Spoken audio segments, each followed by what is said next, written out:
চলতি বছরের জুলাই থেকে ভারতের মধ্যপ্রদেশে সরকারি ঘোষণা দিয়ে পরিবহন চেকপোস্ট বন্ধ করে দেওয়া হয়েছে।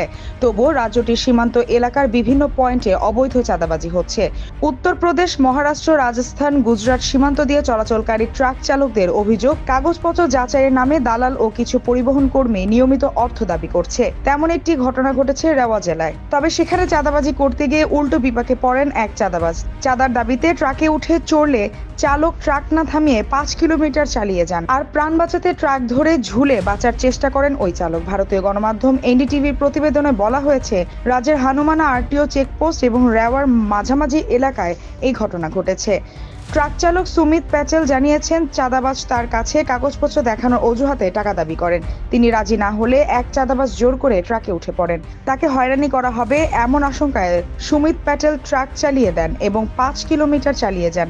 সামাজিক যোগাযোগ মাধ্যমে ছড়িয়ে পড়া ভিডিওতে দেখা যায়, ট্রাকে ঝুলে থাকা দালাল চালকের কাছে ক্ষমা চাইছেন।